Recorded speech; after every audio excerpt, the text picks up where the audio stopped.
Hello, welcome, and thank you for joining us for today's Healthy Relationships Initiative program on coping with loneliness during the holidays. We're really grateful that you're here with us, whether you're watching live or through our Zoom platform, or watching live on Facebook, or watching this program at another later time. We hope that the information in today's program will be helpful. This is the first of our three-part series around relationships in the holidays. So for the next 3 weeks, we will be sharing different content to help get ready for navigating some different relationship challenges and issues that can arise around the holidays. So today's topic is coping with loneliness during the holidays. And I want to thank all of you and just commend those of you who are here with us live, as well as those of you who are reaching out and watching this program later. This topic, we know of loneliness, is something that can be somewhat of a stigmatized issue, which we'll talk about more as we move throughout the program. But it takes a lot of courage to come for a program like this. And so we do want to just highlight that strength as well before we get started. We know that loneliness is a particularly prevalent issue right now that's on a lot of people's minds as we're continuing to navigate the COVID-19 pandemic. And so we're really excited to bring you this program today to cover some information and some resources and strategies that might be helpful for you.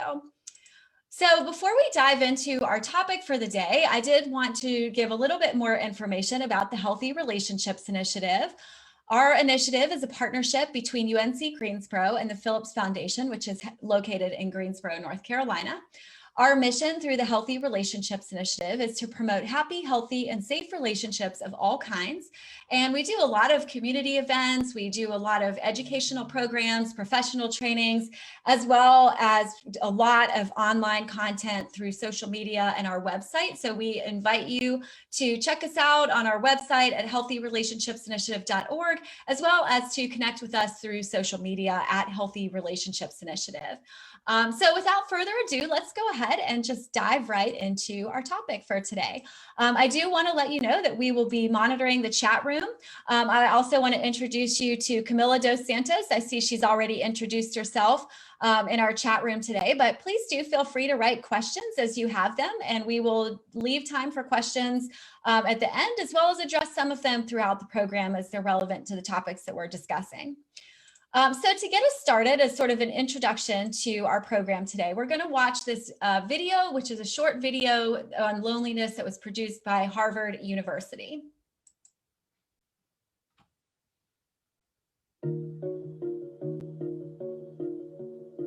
Loneliness is the gap between the social connections you would like to have and the ones that you feel you do have. And this gap is almost always distressing to a certain extent. Isolation has been associated not only with increased stress, but also susceptibility to all sorts of disorders and cancer and overall higher mortality rate. When you're feeling lonely, really the only way to navigate that is to increase your sense of connection to others and to yourself. It's also important to spend maybe even some quiet time with yourself. This is where meditation can be incredibly helpful, other kinds of mindfulness exercises, or even thinking through some of the things in your life to feel grateful for, or things that connect you to positive feelings. And that's what we all need to be striving for.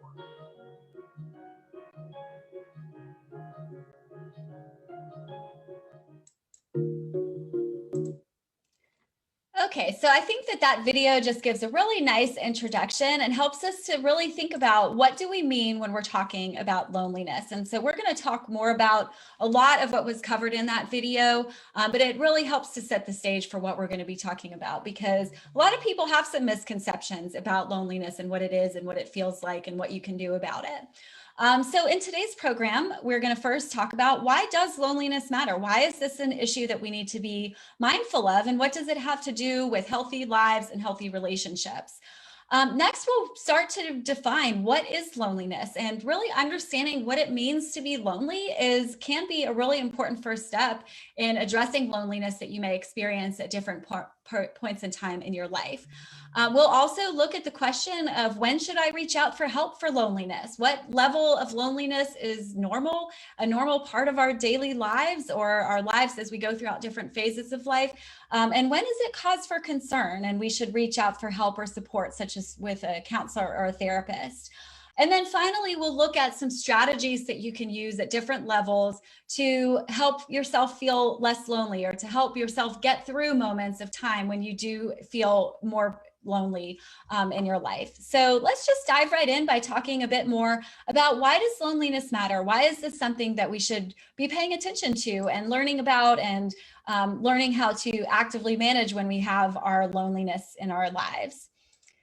So interestingly, there's some research out by researchers Hockley and Cacioppo, and their research found that up to 15 to 30% of the population has a chronic sense of loneliness in their lives. And so what we see is that loneliness is really a pretty common issue. It's something that does have a stigma that's somewhat attached to it. So we may not realize if we feel lonely, we often feel very alone in those feelings, and we don't realize that actually loneliness is a very common feeling. And for some people, loneliness is something we might feel in different moments in our lives. So it might be a passing feeling or a passing emotion. And then other times loneliness can be something that can become chronic. And so again, that research study really shows that it could be even up to about a third of the population in the United States that has a chronic sense of loneliness. Also, I'd love for those who are here live with us today, I'd love to just share a question if you feel comfortable answering in the chat room. In what ways do you think that the COVID-19 pandemic has made it more acceptable to talk about or acknowledge feelings of loneliness in our culture today?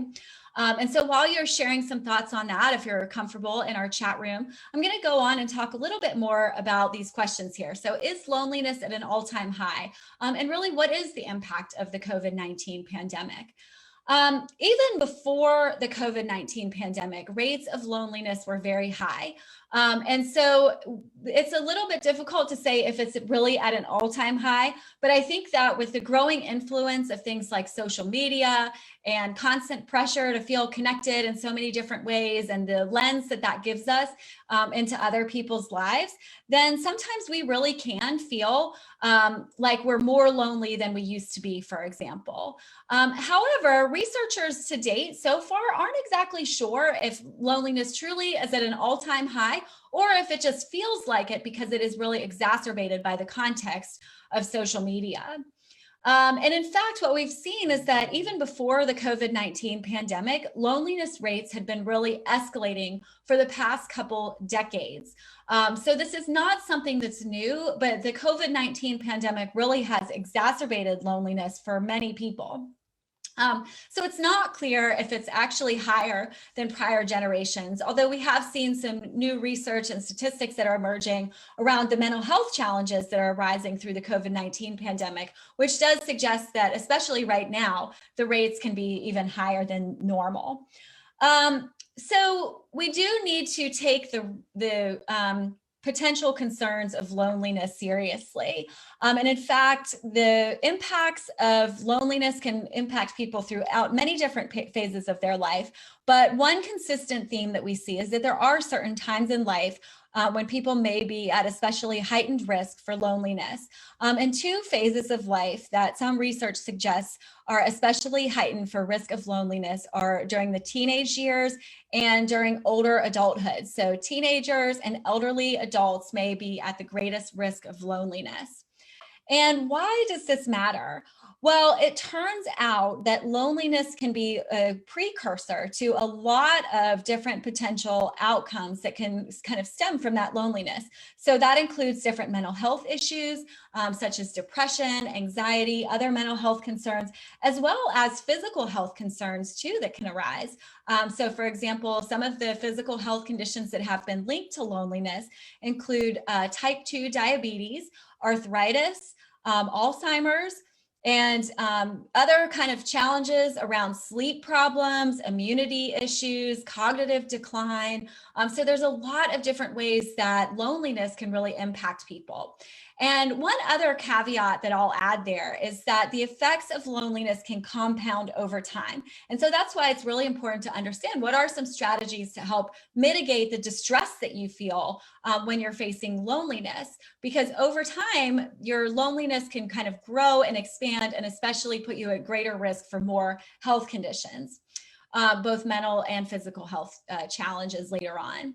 So loneliness can be a very painful and difficult experience, but there are steps that people can take to address it, even during the pandemic. And of course, the pandemic has made it more difficult for people potentially to draw upon some of their normal coping mechanisms. It's added challenges for helping people to be able to stay connected to the important people in their lives.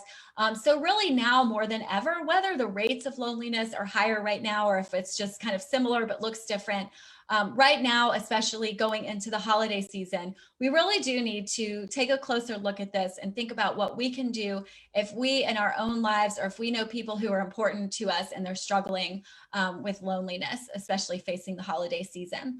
I also will add, though, that of course, even though we're doing this topic as part of a holiday series, loneliness is an experience that can impact people really throughout different periods of their time, but it could be heightened during the holidays, especially if people aren't able to connect with their family or visit with friends and family in the way that they normally would. So far we've talked about why does loneliness matter? And now we're going to move in, though, to really understanding what is loneliness? What do we mean when we're talking about loneliness? And what are some conceptualizations of loneliness that can help us to understand ourselves when we are facing those experiences of loneliness? So some of the different things that you might be experiencing if you're experiencing loneliness is potentially feeling like you don't have companionship, like you don't have people to enjoy different experiences in your life. You may feel alone as you go throughout and navigate those different experiences and really have a longing for that companionship. Sometimes loneliness can manifest as feeling left out or feeling excluded. So it could be that feeling of where, I'm looking at other people, they're getting together, they're having a social experience. I'm not part of that group. I'm not part of that experience. So that makes me feel lonely.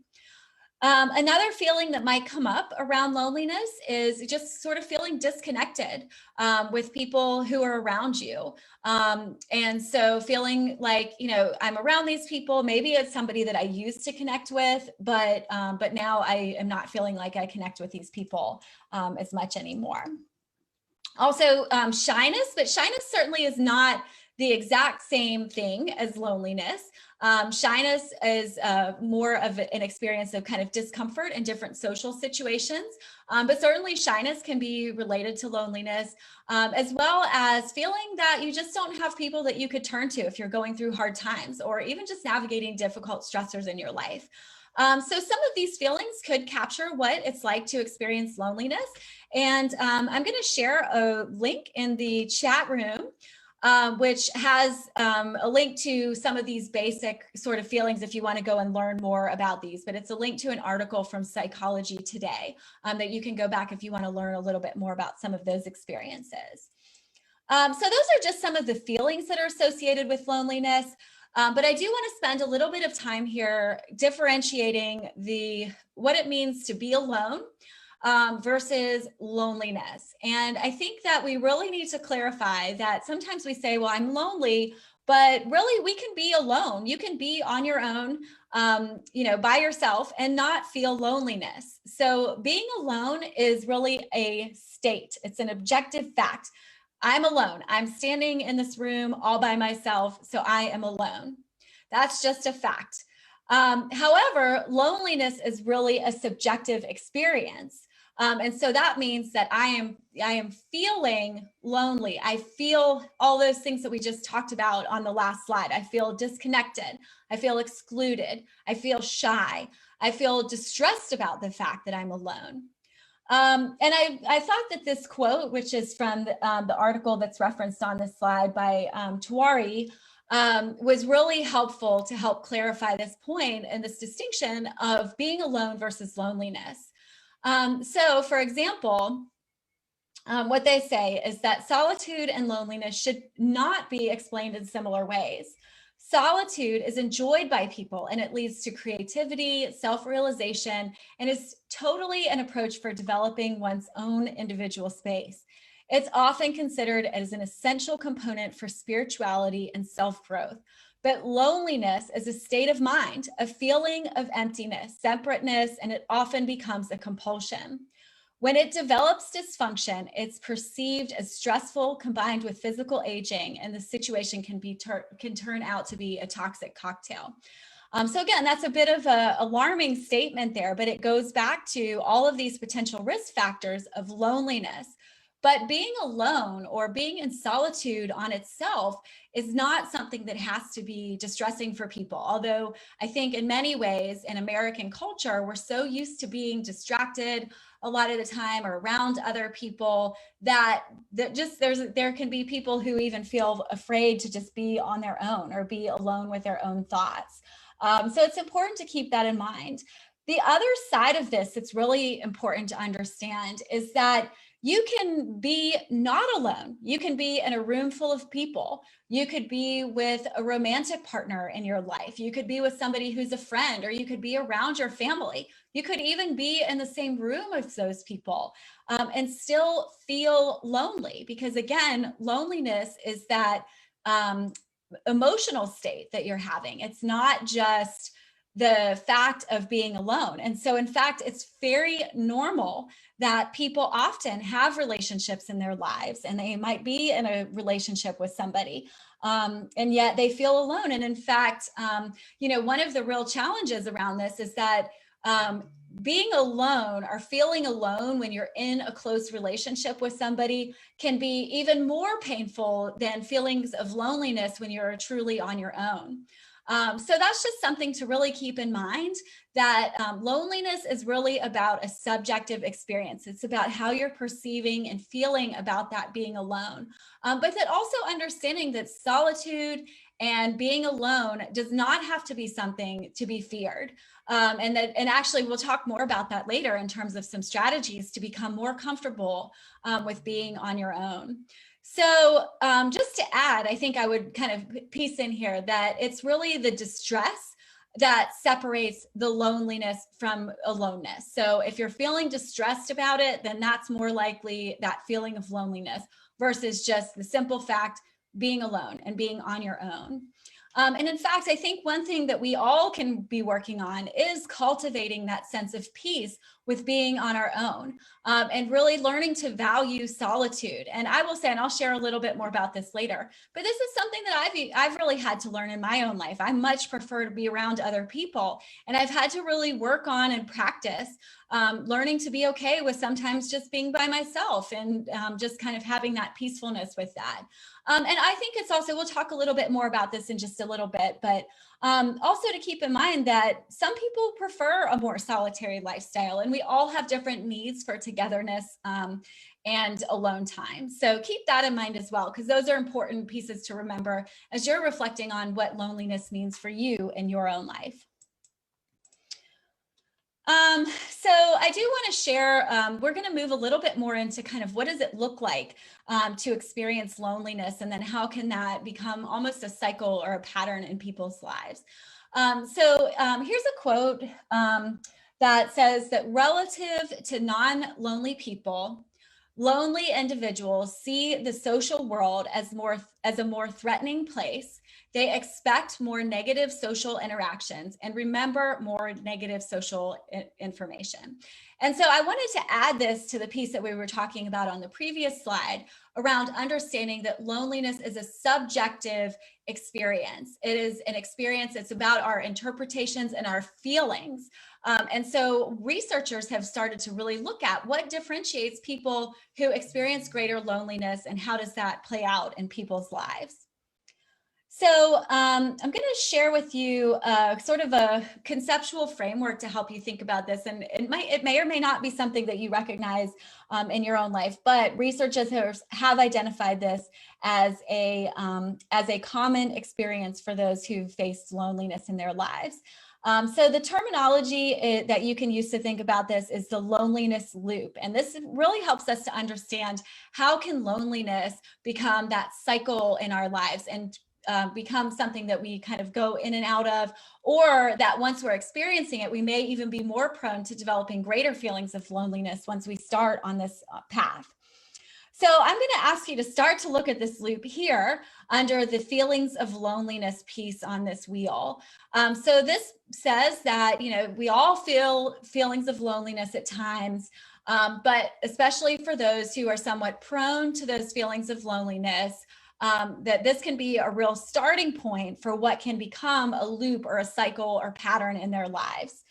So when you're feeling lonely and having that distress around that loneliness perspective, this can lead to the next spoke on the wheel, which is a negativity bias. So that goes back to the quote that we saw on the previous slide.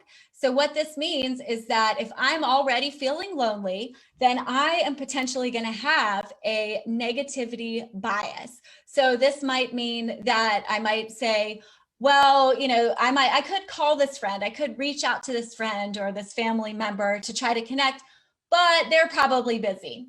Or, you know, they probably don't want to talk to me, or I'm not sure if they ever even liked me. They probably wouldn't want to get together.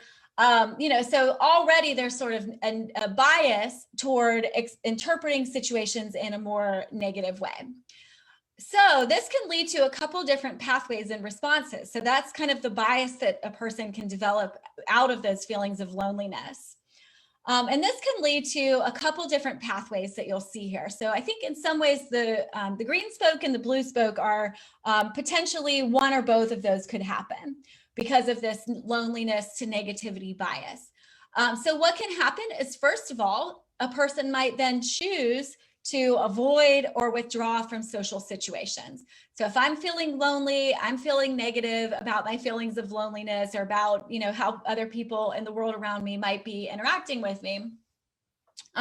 First of all, then I might just say, you know what, I know that if I go to that party or I go hang out with those friends, I'm going to feel really uncomfortable. They're not going to want me there. So maybe I just don't go.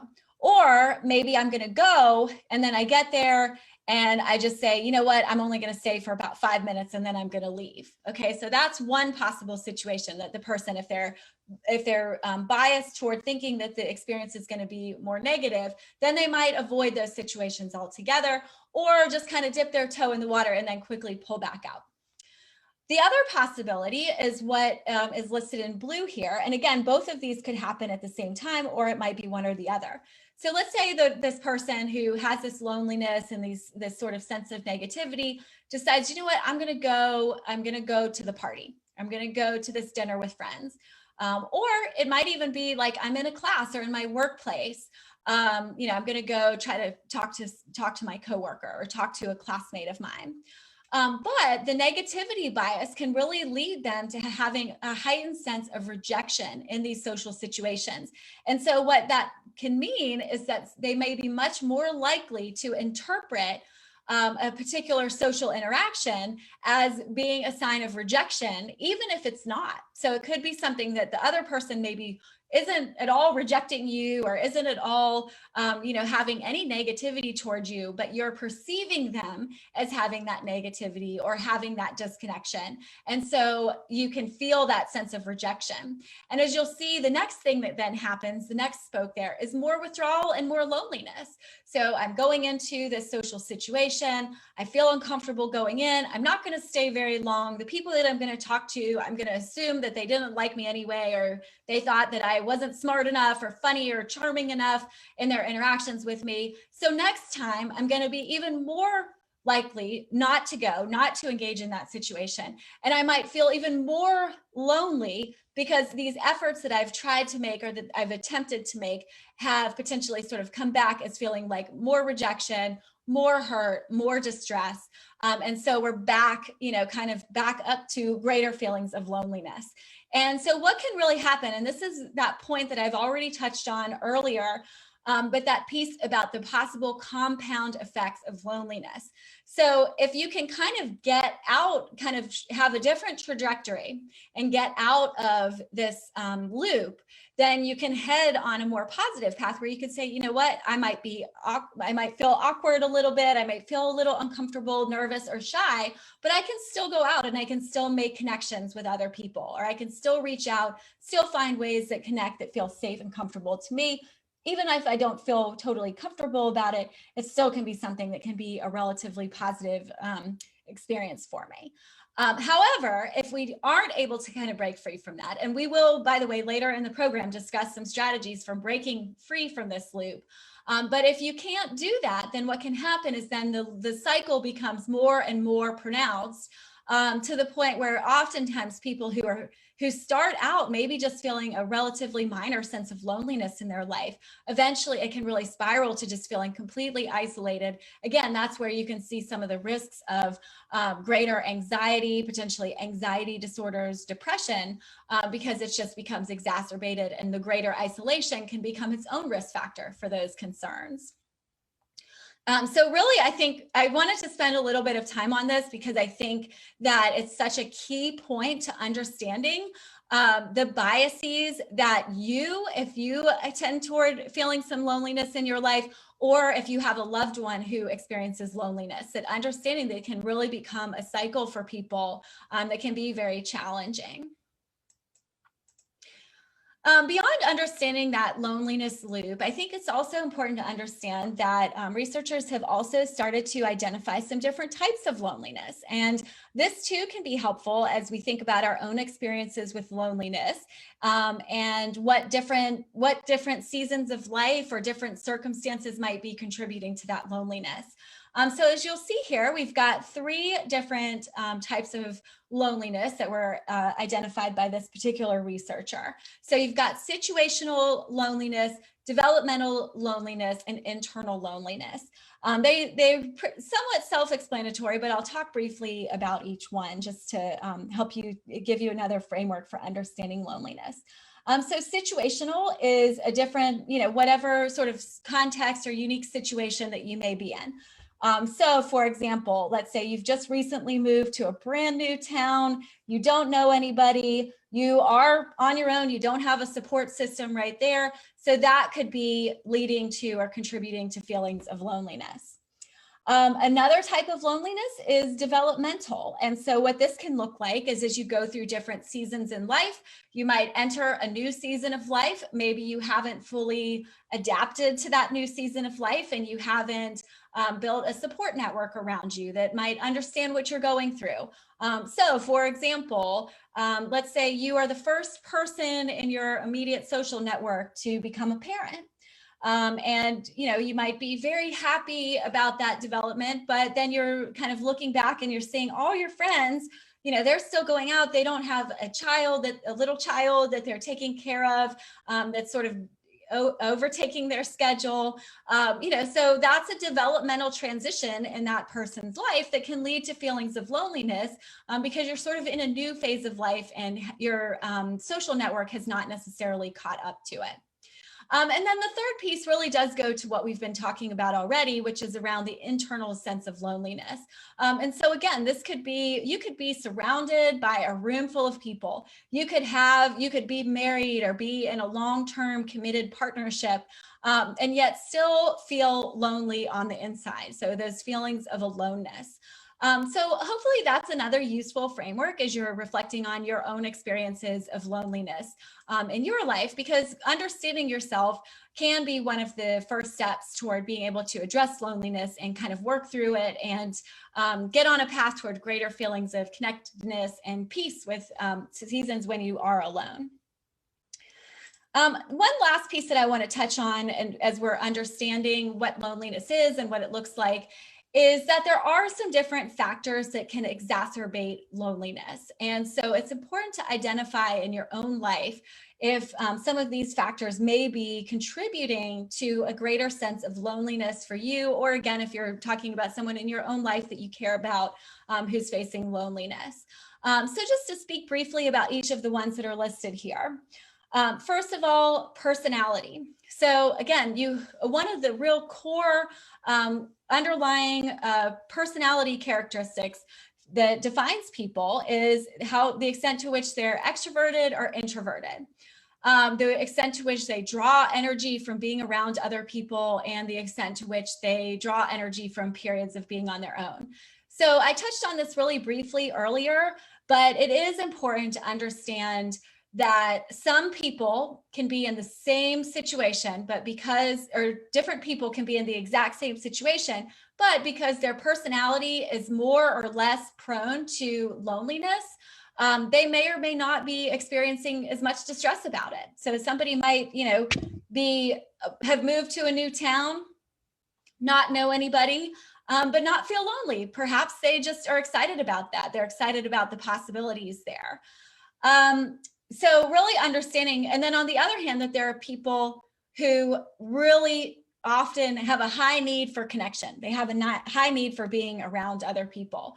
So definitely your personality can be playing a role, and that might explain why you could be in the same situation and be feeling more loneliness or less loneliness than another person.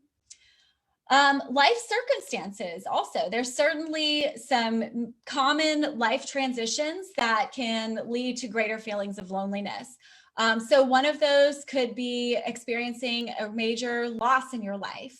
So grief and the grieving process. And if you've lost a loved one, that can be something that can certainly contribute to greater sense of loneliness.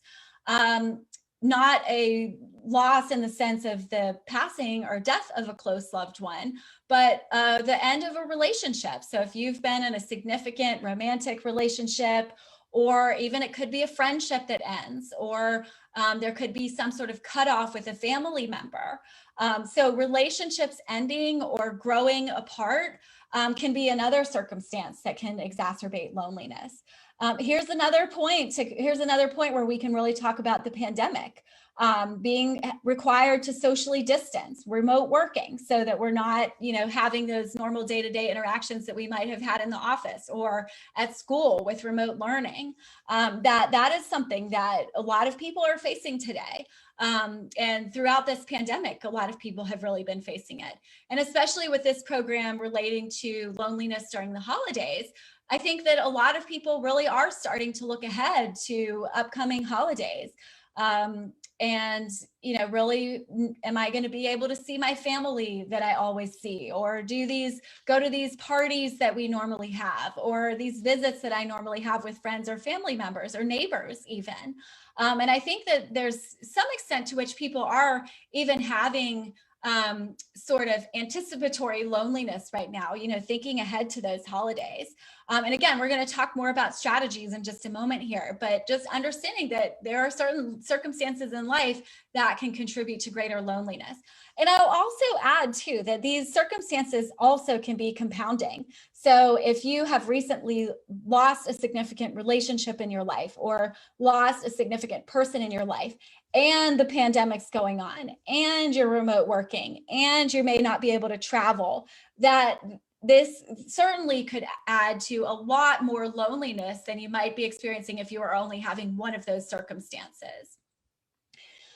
Relationship challenges can lead to a sense of loneliness. So again, you can have people in your life, even very close relationships, or you could have a lot of relationships with other people, but you could possibly be having some challenges in those relationships that can lead to the loneliness. So for example, there could be a lot of conflict in a relationship. And when you're facing a lot of conflict in a relationship, that can be something that can contribute to loneliness. Likewise, cutoffs. So you could have just disconnect, whether that's a physical cutoff and you're not actually seeing somebody that you once were close to, or you can have emotional cutoffs too, where there might be some underlying emotional things that people would like to talk about, but there's not those conversations going on. And so that can contribute to a sense of loneliness. Social skills, basic kind of relationship skills. People who may be lacking in those social skills may feel more lonely, or may be more likely to have loneliness because they have some challenges connecting to people. So that's where there can be some real value in learning some basic communication skills. learning how to make small talk and things like that, just building some tools to help you as you enter into new social situations. And I will say that definitely want to point you back to our HRI website at healthyrelationshipsinitiative.org, because we've got a lot of free online tools and resources to help build some of those basic social skills or relationship skills. We've already talked about this a little bit, but just to point this out here, that the attitudes and belief systems that people hold can contribute to greater sense of loneliness. So again, that could look like that negativity bias. So, you know, how you're interpreting social situations. And so this could lead you to almost be looking for signs of rejection when you go into a new social situation. Sometimes people say, you know, may have a belief system that says, I need to keep my distance from other people because I'm afraid that I'm going to get hurt in a relationship. So we can really have some underlying belief systems that can make it more likely that we're going to feel lonely in different situations.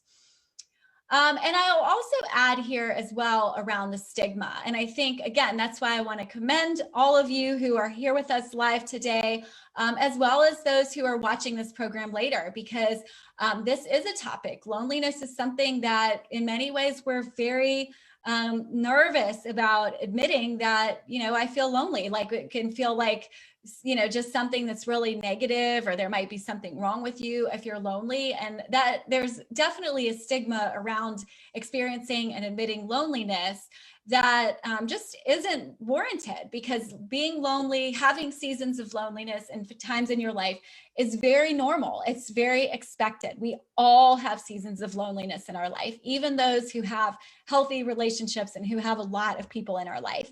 It just can be difficult to admit it. And so we can feel very, again, alone or lonely in our loneliness. We might feel like, gosh, everybody else is so connected. Everybody else has all these rich, meaningful relationships in their lives. So loneliness is such a universal feeling. We're all going to face it, but there are some real differences between, you know, just that sort of normal sense of like a passing state of loneliness, all the way up to something that could mean, you know, be a real sign of distress. So that's the other thing that I wanted to talk about before we get to some strategies that you can put into place to help address some of the loneliness that you might be facing. So the question here then is, when should I reach out for help with my loneliness? So at what point should I reach out for help? And I will add too, since this is a question that we're going to be talking about, we are taking questions in the chat room in Zoom, as well as in the comments on Facebook. You can either share them, if you're here with us on Zoom, you can either share them with everyone in the group, or you are also welcome to share those privately with Camila Dos Santos as the moderator. And if you don't want to share it with the whole group, then she'll be sure to pass those questions along too. So we'll get to that later in the program. But for now, we'll go back to the original question here, which is when and how can I reach out for help? So certainly when to reach out for help is a key factor here. Again, we all have periods of loneliness in our lives. There definitely would be some times when it's really important to reach out for help, such as through a counselor or a therapist. So especially if you're just feeling extremely distressed about your loneliness. So if you are experiencing your loneliness, you know it's not just a sense of being alone. You feel really disconnected. You're very distressed about it. It's just causing you maybe to lose sleep, to feel very anxious in different situations. So that could be a time when it would be important to reach out for help. It's also important to reach out for help when something like loneliness is leading you to have some problems functioning in one or more areas of life. So if your loneliness, for example, is making it difficult for you to get your work done on time, or difficult for you to keep up with relationships, or to keep up with other challenges that you may have in your home life, for example. And that can be a time when it's really helpful to get some additional support. Certainly if you're really in a crisis about this, so let's say, you just feel really alone, you don't have anyone to turn to, you just feel like you're at your wit's end and you don't know what to do, it is very important to reach out for help. Sometimes we have some self-help strategies we can use, and other times it's really important to draw upon that help. But I also added this last bullet point here, which is that, anytime, you don't have to be in a crisis. You don't have to feel extremely distressed about your loneliness. It could just be something that you want to work on, building some more healthy, meaningful relationships in your life. So really at any point in time can be a good time to reach out. So again, just understanding that, there's like seasons or short periods of time when we have loneliness. I do think also one that I would add to this list is if it's just a really persistent, long lasting feeling, if you're feeling lonely for weeks or months or years on end, just know that you can reach out for that help and support. And I do have the link here that you can find through the community resources and services section. We have links to different databases for counselors and therapists really throughout the country, and opportunities for you to connect with resources there. I will add, we are kind of have those resources specifically for counselors and therapists. Some of the interventions that have been shown to be helpful for people who are experiencing loneliness include building your social skills. So I already mentioned this. Providing social support. So there can be real value in working one-on-one with an individual counselor. And at the same time, sometimes a support group could be helpful. So for example, if you're going through something, some sort of specific experience in life, there might be a support group for that particular topic or that issue that you're facing that could really provide you with that sense of connectedness. Also helping people to have more opportunities for social interactions. So that may not be a support group. It might be getting out and joining a different group. And these are some of the things we're going to talk about in just a few minutes. And then also, and we'll talk more about this again as well, but breaking through some of those thought patterns and that cycle of loneliness that can happen through your attitudes and beliefs also can be really helpful.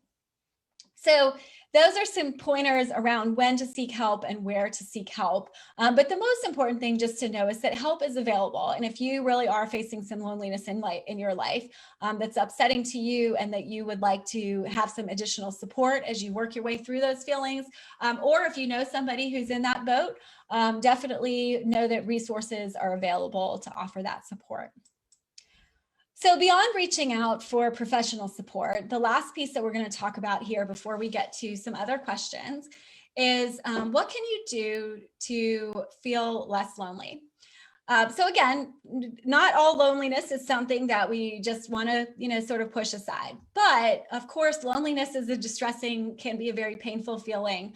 And having healthy, meaningful connections and relationships with others is important to the overall quality of your life, as well as for your health, physically and mentally. So what we're going to talk about here is what are some different strategies you can use both in kind of the short term and the long term for building a greater sense of connection and connectedness in your life and closeness in your relationships with others and with yourself. So I'm going to break this down into, first of all, some personal connections, personal strategies, and then some strategies for connecting with others. So first of all, on that level of what can you do on your own? So sort of some kind of self-help strategies for navigating loneliness here. First of all, acknowledge your feelings. So just admitting and acknowledging and saying, letting yourself be honest about the fact that, I'm feeling lonely and understanding that. And sometimes, again, with that stigma attached with loneliness, it can be tempting to just say, I don't feel lonely, or to mask it maybe with unhealthy coping strategies. But to be able to just say, I'm in a lonely season right now, or I feel loneliness when I'm in this particular situation, just acknowledging it and being honest and just giving yourself a lot of patience and practicing a lot of self-acceptance can be very helpful, because avoiding acknowledging it can, one, make it very difficult for you to do anything about it. And two, it can actually make it grow larger, because as we've seen, you can get into that then loneliness loop where your feelings of loneliness will, begin to influence the decisions that you make. Another personal strategy that you can use is learning to be more comfortable on your own. And this is something that really can take practice, and it can feel silly to think about practicing being on your own. But some people are, around other people like all the time, like at work, their family, their friends, maybe they have a partner. So it's really easy to just kind of become comfortable always being around other people. There's nothing wrong with that. It's great to have a lot of relationships in your life, but especially if you are someone who faces loneliness and wants to work through some of your feelings of loneliness. A specific skill that you can work on is becoming more comfortable being by yourself. And I will say, this is something, I mentioned this earlier, this is something that I personally have had to work on in my life. I am a twin. So I came into this world, I had 8 minutes in this world where I did not have a sibling. And then 8 minutes later, my twin sister came along. So I've always thought, because I'm a twin, that I just love to be around other people. I would much prefer to be around other people than being by myself. And, in the past, I've just not really liked to be on my own. So it's something that I've had to work on practicing, getting a lot more comfortable being on my own and feeling comfortable being alone. So one thing you can do is, whether it's a big thing or a smaller thing, is to do something by yourself out of your comfort zone. And so that could just be, sometimes people who don't like to be on their own can't even imagine sitting in a restaurant by yourself. But just to go and do that, and go to a coffee shop, spend a couple of dollars on a cup of coffee, just sit there by yourself and see see how it feels. Maybe in the beginning, think about, okay, maybe I'll bring something to read or something to do, but potentially kind of gradually working up toward experiences where you might feel more and more comfortable on your own. So I'll just share one example from my own life too, that a few years ago, I decided I'd always been really afraid of traveling on my own. Just not like necessarily safety afraid, but just kind of afraid that, of what that might look like. So a few years ago, I decided to really step outside of my comfort zone and took a solo trip to Iceland all by myself. And that was such a powerful thing for me. I was so terrified to go because it was so uncomfortable kind of leading up to it. I was getting so nervous. I just almost canceled the trip, to be honest with you. Even like a day or two before the trip, I thought, you know what, I'm going by myself. No one would really care if I didn't go. But I kind of pushed through that discomfort and I went on the trip and I loved it. And it was a great opportunity to just really practice being by myself, being comfortable with my own company. And even years later, it's something that I sort of look back on as being a really big thing. Now, I'm not saying you have to take a trip by yourself across the globe to be able to do this. Again, it could be just as simple as going and taking a walk by yourself where you might normally go with a friend, or going to a restaurant or a coffee shop. But just think about small opportunities to do that, to learn to be okay with being alone and being in your own company and really starting to embrace that solitude.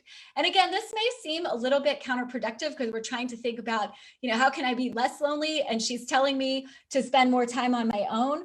But really developing that sense of peace with being on your own can be so powerful to then feeling more secure and comfortable as you enter into your relationships, because you're building those relationships, not just on a sense of loneliness or desperation, but because you're really comfortable in your own skin and who you are and want to share that with another person or more or friends. Definitely here you can build and activate your coping strategies. So loneliness can feel very distressing. So what are some things that you can do in your own life that could help you to cope with the loneliness that you're feeling? So for example, expressing your feelings, such as writing in a journal, or if you do have a close friend or family member, and just letting them know how you've been feeling, and talking that through with them can be helpful. Also, some people really benefit from coping strategies such as getting outside for exercise.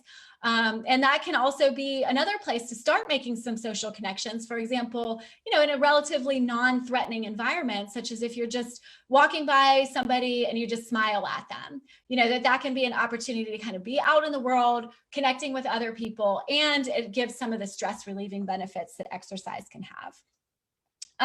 The fourth personal strategy here is working to correct negative biases, attitudes, and beliefs. And I know that a few people have joined us later in this program. If you did jump in later, I would encourage you to go back later when we share the video on Facebook and through our e-learning center, through the Healthy Relationships Initiative, and really go back and look through that loneliness loop and really think through, are there belief systems that you may be holding that are biasing you toward withdrawing from social situations or perceiving rejection where there may not actually be rejection happening, and work on correcting those negative belief systems. And again, that can be something that can, of course, be really helpful to work through with a counselor or a therapist, but also starting to just develop some more self-awareness around that. I also wanted to add here too, that it's important to look for faulty beliefs that you may hold or belief systems that you may be holding on to that are not necessarily true, but that might be contributing to your loneliness.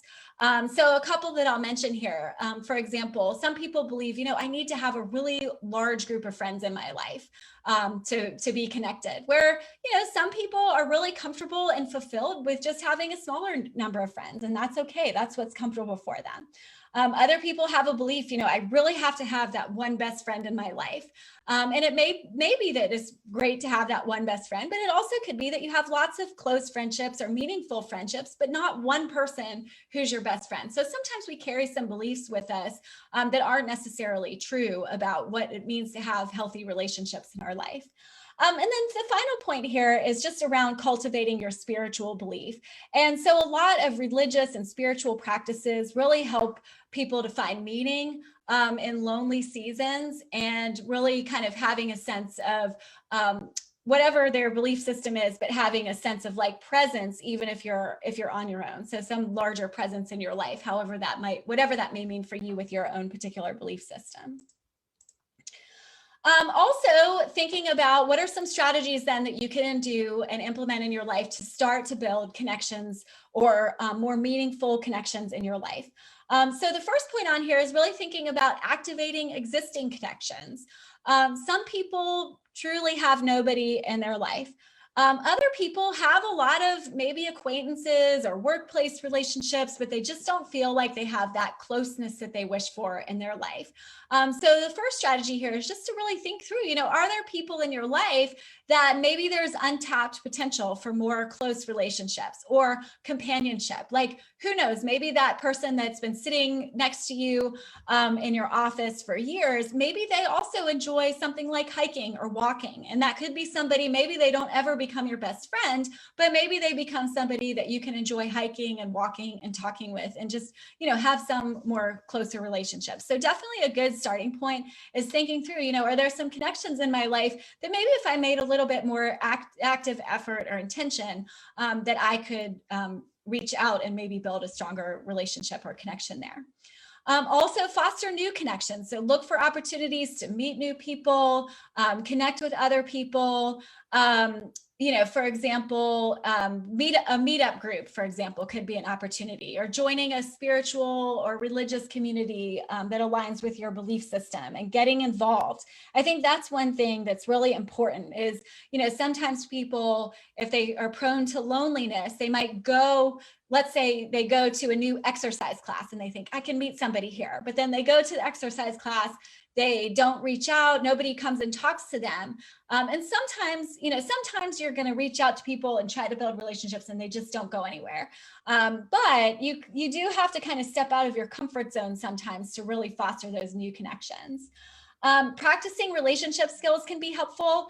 This can feel really silly, but if you have, you can certainly do this on your own, but if you do have a friend that's close enough that might help you with this, ask a friend to practice things like, how would it feel to go into a party or an event and just walk up to somebody that you don't know and introduce yourself? That can be a very scary thing to do for somebody who's shy. But if you can kind of practice and almost like role play, it can be an opportunity for you to develop those relationship skills as you go along.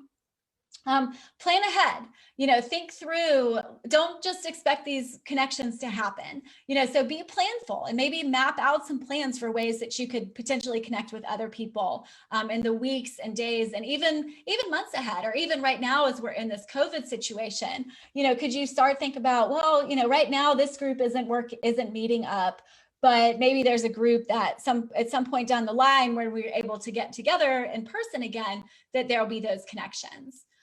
There's also real value in building a really diverse social network. And so again, this kind of goes back to some of those beliefs that we talked about on the past slide, but this idea like I need to have a best friend, or I need to have a large group of friends, or, I need to have a lot of people who, have the exact same interests in me. And, there's a lot of ways to build a lot of diversity in your social network. So you can find connections in a lot of different type relationships. So there's value in workplace friendships and relationships. There's value in the communications and the community and the connections you can have with neighbors that live near you, people through a faith community, people through school, if you're a parent, through your kids' activities. And having connections in different parts of your life they may not all turn into really close relationships, but they can create a sense of meaning as you navigate the different spheres in your life. Also try creative solutions as well, so try something that, maybe try a new hobby. Don't just stick with things that you already like to do. Take a class, go do something, take a cooking class or a dance class or something that might stretch you a little bit outside of your comfort zone.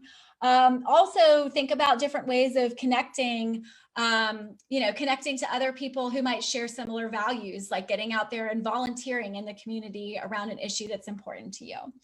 And then I'll, end this slide here by saying just the importance of kind of setting meaningful but realistic goals. And if you currently have a very small number of close connections in your life, but would want to build that up, just sort of the realistic side of that is that it might take some time to do.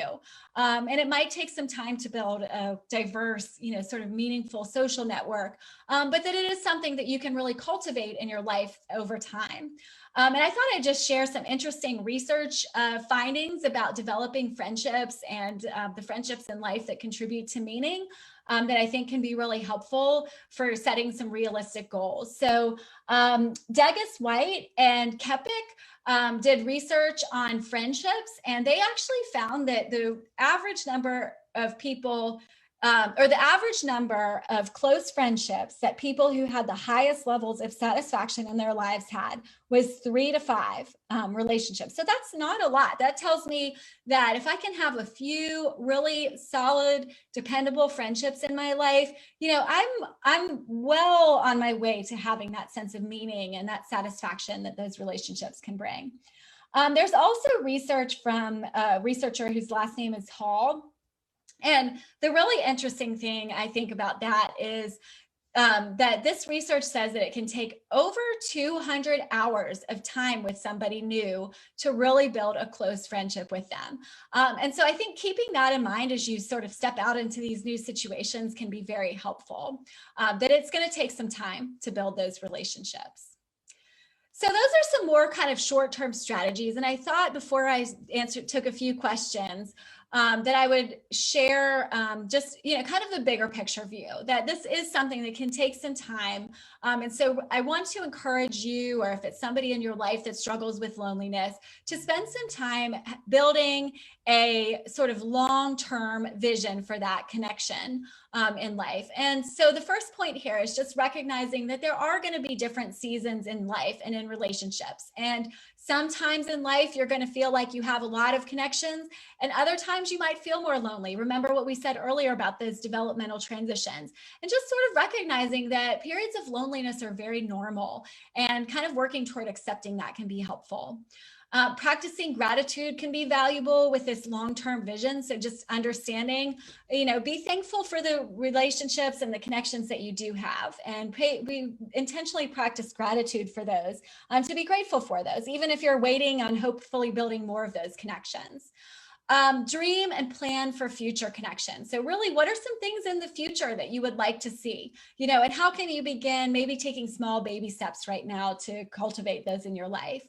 And then also the final point here is to find meaning in different types of relationships with others and in yourself. And so again, even you can build a close relationship with people that, it may not be a deep relationship. It may not be someone you do things with, but maybe it's the person who serves coffee to you at your favorite coffee place, or the person that checks out your groceries at the grocery store.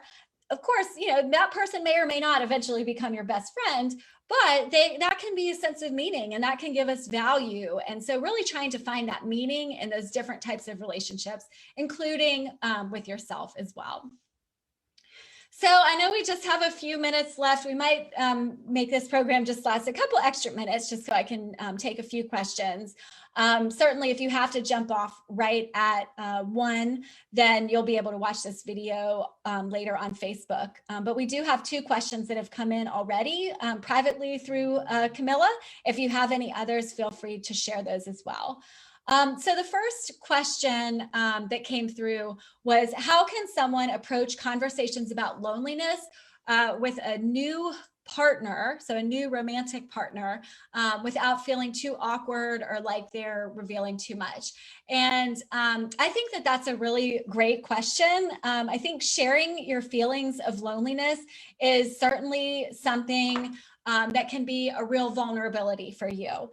So I think you do want to be cautious about talking about feelings of loneliness as you're entering a new relationship. And, just thinking about sharing to the level of trust and comfort that you've already established in that relationship. But I think that having that, again, on the other hand, though, having that vulnerability and those open conversations can be a really meaningful step toward developing closeness. So I guess the overall answer to that question would be to think about, maybe gradually easing into some of those conversations. Maybe don't lay it all out there on the line, but just sort of gradually ease into that piece. I will add too that if you go to our e-learning center through the Healthy Relationships Initiative and look at our relationship boosters and the archived videos of those, we have a great relationship booster on healthy dating relationships that I think whoever asked that question might find some useful resources there. And then the other question that came through here was, how can someone experiencing loneliness overcome feelings of hypersensitivity? And if you feel like you get offended at everything people say or do. So I think that I would point you back to some of the things we've already talked about with that. That's a great question, that sensitivity, the rejection sensitivity, and those negative biases. I think when we're thinking about correcting some of those belief systems, first, it's important to identify them and to say, what are the belief systems that I'm operating under? And so it's like, if I'm taking offense easily, what might be driving that for me? Is it that I don't feel heard? I don't feel like I have people in my life who care about me. On the other hand, I will say too, I think sometimes we do need to be mindful. Are we being hypersensitive, or do we have people in our life who are offensive or who are not kind in the way that they talk to me? So, I think that that's a real opportunity. I guess I would just start with a real sense of kind of self-reflection about your level of sensitivity in that situation, and work toward really trying to identify characteristics in a person that you can feel safe with, and that you can feel that you can build a trustworthy relationship. And then if you have that, to give people, if you've got a good solid relationship with a good solid person, to try to trust them and talk through those things that they say that might be offensive to you. And also learn more about red flags for people where it may not be safe to have a relationship. So I think it's really a two-way street in talking about that. And that's, again, something for just having a lot of self-reflection to think about, like, am I being hypersensitive? Do I need to seek out some more kind relationships with people in my life? And actually, we did have one other question that came through, which is another really great one. And that is, what do you recommend for getting over the shame of chronic loneliness? So over decades and not having friends.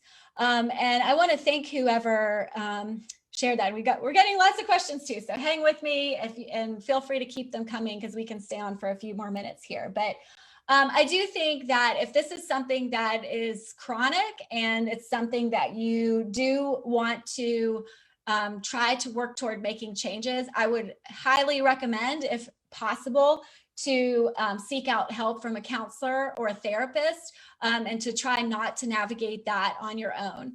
Because what'll probably happen is needing to take some of those steps, such as building new social connections or looking if there's existing connections that you could potentially activate.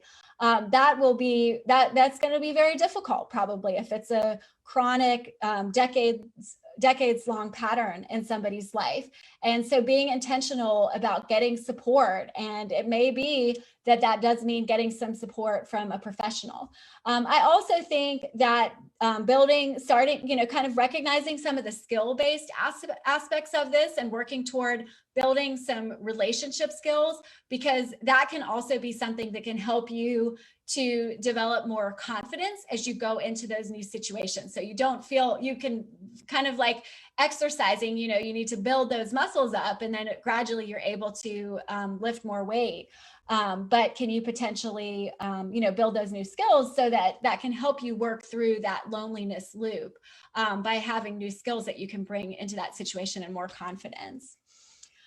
And then another great question that came through was, how can you avoid addictive or negative behaviors to overcome loneliness? And I'm so glad that somebody brought this up, because we briefly touched on this earlier, but sometimes loneliness can lead to a sense of desperation that can lead people to make very unhealthy choices. So, calling somebody who isn't good for you, whether it's a friend or a potential romantic partner, just because you're lonely.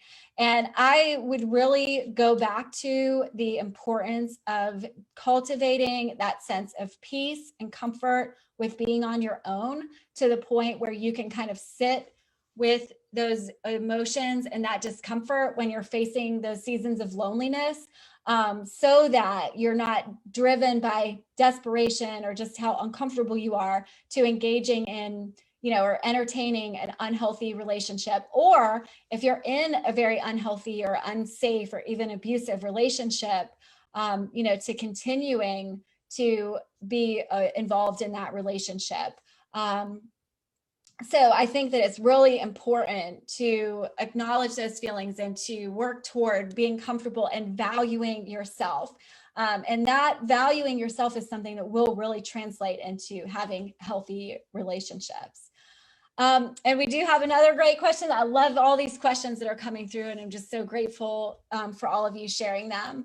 But the most recent question that came in here was, how do I break out of overanalyzing every situation? It seems like it's directly related to my feelings of loneliness. And that is such a powerful question.